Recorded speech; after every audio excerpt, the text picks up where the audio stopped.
नमस्कार दोस्तों, बहुत बहुत स्वागत है आपके अपने YouTube चैनल कॉमर्स गुरु पर। सो फ्रेंड्स, ये हमारी कंटिन्यूटी में बजट की सीरीज चल रही है और आज हम लोग बात कर रहे हैं सेट 5 के क्वेश्चंस के बारे में। तो चलिए, क्वेश्चन शुरू करने से पहले मैं आपके साथ एक कॉन्सेप्ट डिस्कस कर लूं, देन फिर मैं इसके क्वेश्चन वगैरह शुरू करूंगा। तो आपने कभी वरायंसेस सुना है क्या? वरायंसेस मतलब वेरिएशंस, मतलब कि डिफरेंसेस। ओके। तो वरायंसेस का मतलब क्या होता है? एक्चुअल और बजट के बीच का डिफरेंस, या फिर मैं यू कह दूं, बजट और एक्चुअल के बीच का डिफरेंस। हमने जो स्टैंडर्ड सोचा था और जो एक्चुअल में हो गया, उसमें कितना डिफरेंस क्रिएट हुआ है, इन डिफरेंस को ही हम वरायंसेस के नाम से जानते हैं, जिसे हम लोग काफी डेप्थ में स्टैंडर्ड कॉस्टिंग के अंदर पढ़ते हैं। बट क्योंकि अभी हम बजट चैप्टर के क्वेश्चंस कर रहे हैं, तो यहाँ बजटेड वेरिएंसेस भी हो सकते हैं। और अगर बजटेड वेरिएंसेस हमारे पास है, तो हमें कैसे कैलकुलेट करना चाहिए। तो मैं पहले बात करता हूँ, अगर मुझे इनकम के लिए, रेवेन्यू के लिए अगर मुझे निकालना है, तो ऑलवेज रिमेंबर, मेरे लिए एक्चुअल माइनस बजट करूंगा, और अगर आंसर पॉजिटिव में आ रहा है तो ये मेरे लिए फेवरेबल बजट है, फेवरेबल वैरिएंसेस है। कैसे सर? जैसे मैंने सोचा था मैं 10,000 नहीं, मैंने सोचा था कि मैं 10,000 का सामान बेचूंगा, ये मेरा स्टैंडर्ड सेल था या बजटेड सेल था, बट एक्चुअल में मैंने 15,000 का सेल कर दिया। तो आंसर कितना आएगा? +5,000। तो ये मेरे जो +5,000 है, ये मेरे लिए फेवरेबल आया। वाई? बिकॉज मेरी इनकम ज्यादा है और मैंने, मतलब एक्सपेक्टेशन कम थी बट कमा लिया एक्चुअल में ज्यादा, तो मेरे लिए फेवरेबल हुआ। लेकिन जस्ट इसका अपोजिट हो जाता तो मैंने 15,000 कमाने हैं ऐसा सोचा और मैंने सिर्फ 10,000 ही कमाए, तो आंसर नेगेटिव में आ जाएगा, -5,000। तो ये आपके लिए फिर अनफेवरेबल बैलेंस बन जाएगा। होप गाइस आपको क्लियर है चीज। अच्छा, सेम चीज अगर मैं एक्सपेंसेस के लिए बात करूं, तो मैंने सोचा था कहीं 20,000 का खर्चा होगा, बट 15,000 का ही खर्चा हुआ, तो 5,000 तो आपके लिए क्या हो गया? फेवरेबल हो गया ना। लेकिन उल्टा हो जाए तो, आपने सोचा था 15,000 खर्च करेंगे बट एक्चुअल में 20,000 खर्च हो गए, तो अब नेगेटिव में 5,000 आंसर आएगा, तो ये क्या हो जाएगा आपके लिए? अनफेवरेबल। तो एक्सपेंसेस के लिए आपको एक वरायंसेस निकालने हो सकते हैं और इनकम के लिए आपको वरायंसेस निकालने हो सकते हैं। चलिए गाइस, होप आपको सारा कॉन्सेप्ट समझ में आया और मैं आगे बढ़ता हूँ, क्वेश्चंस की बात करता हूँ। तो आगे क्वेश्चन में क्या लिखा है? इफ फ्लेक्सिबल बजट का अमाउंट है 27,000, जबकि फ्लेक्सिबल बजट वरायंस कितना है? 12,000। तो आपको एक्चुअल रिजल्ट फाइंड करना है कि एक्चुअल कितना हमारा यहाँ पर हुआ होगा। तो अगर मैं वरायंस की बात करूं, तो वरायंस कैसे निकला होगा आपका? अगर ये, क्योंकि खर्च आपने कितना सोचा था और कितना हुआ, तो हमको फ्लेक्सिबल बजट 27,000 का वरायंस दिया हुआ है। वरायंस कितना है? 12,000 का वरायंस है। ठीक है, 12,000 का वरायंस है और हमको एक्चुअल फाइंड करना है। बजटेड कितने का दिया हुआ है? 27,000 का। तो इसमें मैं वरायंस को ऐड कर दूं तो मुझे क्या पता चल जाएगा? मेरा एक्चुअल फिक्स्ड फ्लेक्सिबल बजट के बारे में पता चल जाएगा। तो मेरा आंसर कितना आना चाहिए? 39,000। चलिए नेक्स्ट क्वेश्चन की बात करते हैं। The number of units are 5,000 and पर यूनिट का प्राइस है 60 रुपीज। तो फ्लेक्सिबल बजट, तो फ्लेक्सिबल बजट मतलब आपको यहाँ पर टोटल इनकी कॉस्ट निकालनी है, 5,000 यूनिट्स इंटू 60 रुपीज, तो कितना आ जाएगा आपका? 3 लाख। कितना आना चाहिए गाइस? ये 3 लाख। यहाँ आई थिंक सो, एक बार कैलकुलेट करके देख लेते हैं। 3 लाख आना चाहिए, शायद यहाँ टाइपिंग एरर है, एक जीरो ज्यादा आ गया, बट डोंट वरी, 3 लाख है उसका आंसर। ओके, सो आगे बढ़ते हैं।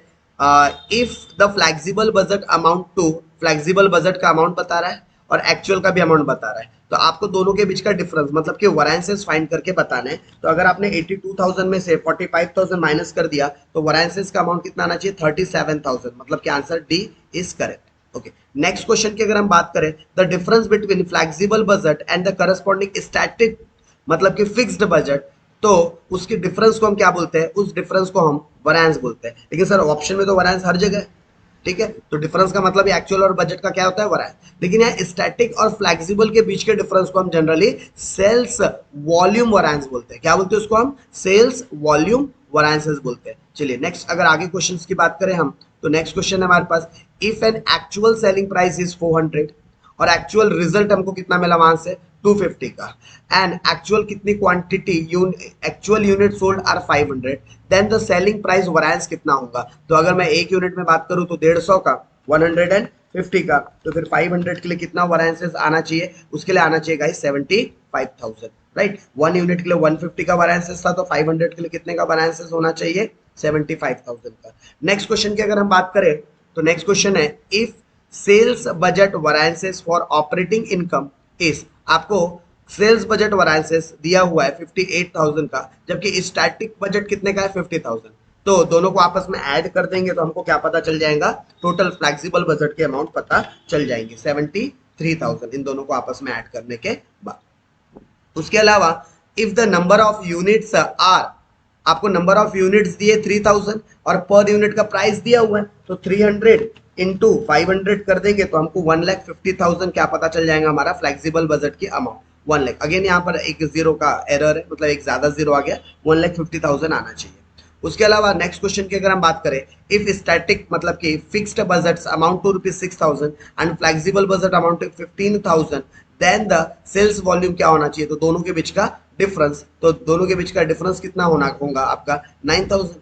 उसके अलावा नेक्स्ट क्वेश्चन की बात करें, an indirect support labour cost of indirect energy as considered as, मतलब कि इनडायरेक्ट सपोर्ट लेबर कॉस्ट को हम वेरिएबल कॉस्ट बोलते हैं। हम लोग लेबर की कॉस्ट को कैसे डिनोट करते हैं, वेरिएबल कॉस्ट से डिनोट करते हैं। तो यहाँ तो वेरिएबल वेरिएबल दो ऑप्शन है, तो वेरिएबल बैच कॉस्ट बोलेंगे या सेटअप कॉस्ट बोलेंगे, तो ये हमारा कौन सा है, सपोर्ट लेबर है, तो हमने क्या बोलना चाहिए, इसको सेटअप कॉस्ट बोलना चाहिए।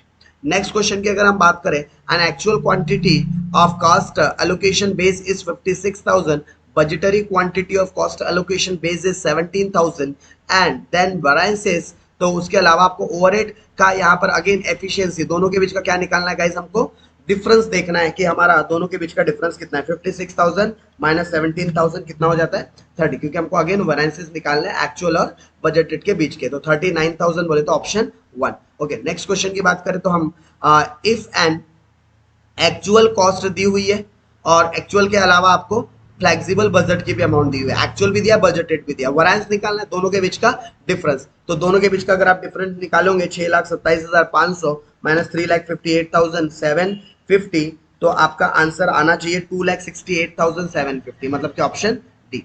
अच्छा, नेक्स्ट क्वेश्चन की अगर बात करें गाइस, तो नेक्स्ट क्वेश्चन है, if the variable overhead flexible, आपको बजट का वरांस दिया है, ध्यान से, अब क्या दिया हुआ है आपको यहाँ पर, वरांसेस दिए हुए हैं, ऑलरेडी वरांसेस दिए और आपको बजट दिया, तो दोनों को आपस में क्या कर दो, जोड़ दो, तो आपको क्या पता चल जाएगा, आपको टोटल एक्चुअल अमाउंट पता चल जाएगी।